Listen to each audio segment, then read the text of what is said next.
অঙ্ক বা গণিত অনেকের কাছে ভয়ের কারণ, আবার কারো কাছে এক রহস্যময় জগৎ।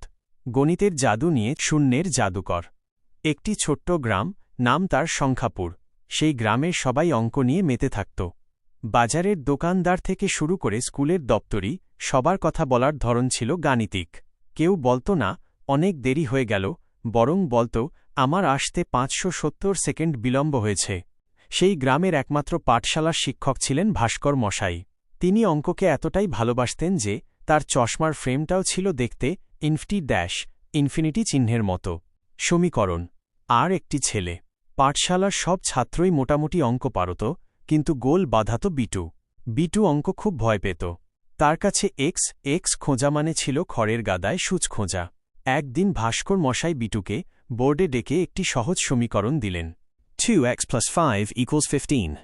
বিটু মাথা চুলকে বলল, স্যার, ৫-এর সাথে কত যোগ করলে ১৫ হয় সেটা তো জানি, কিন্তু এই এক্স কেন মাঝখানে ঢুকে সব কঠিন করে দিচ্ছে? এক্স কি আমাদের শত্রু? শূন্যের রহস্য। ভাস্কর মশাই হাসলেন। তিনি বললেন, বিটু, অঙ্ক মানে শুধু সংখ্যা সাজানো নয়, অঙ্ক হল জীবনকে সহজ করার ভাষা। তুই যাকে শত্রু ভাবছিস, সে আসলে একটা অজানা বন্ধু। সে লুকিয়ে আছে, যাতে তুই তাকে খুঁজে বের করার আনন্দ পাস। তিনি বিটুকে বললেন, মনে কর তোর কাছে ১০টি আম আছে। তুই তোর কোনো বন্ধুকে সবকটি আম দিয়ে দিলি।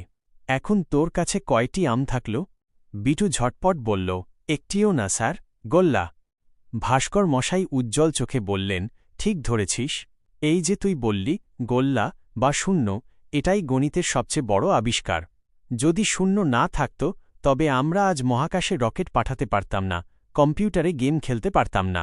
শূন্য মানে কিছু না নয়, শূন্য হল অসীম সম্ভাবনার শুরু, পরিবর্তনের শুরু। সেই দিনের পর বিটুর আর ভয় লাগল না। সে বুঝতে পারল অঙ্ক কোনো মুখস্থ করার বিষয় নয়, বরং এটা একটা ধাঁধা যা সমাধান করতে হয়। সে শিখল কিভাবে বড় বড় সংখ্যাকে ছোট করে ভাগ করা যায়, আর কিভাবে জ্যামিতির জাদুতে ঘরবাড়ি তৈরি হয়। গল্পের সারকথা। অঙ্ক কেবল খাতার পাতায় কাটাকুটি নয়, এটি আমাদের চারপাশের জগতের ছন্দ। যেদিন থেকে তুমি অঙ্ককে ভয় না পেয়ে তার পেছনের যুক্তি বুঝতে শুরু করবে, সেদিন থেকে পৃথিবীটা তোমার কাছে আরও সুন্দর হয়ে উঠবে। গণিত হল বিজ্ঞানের রানী। Curl Friedrich Gauss.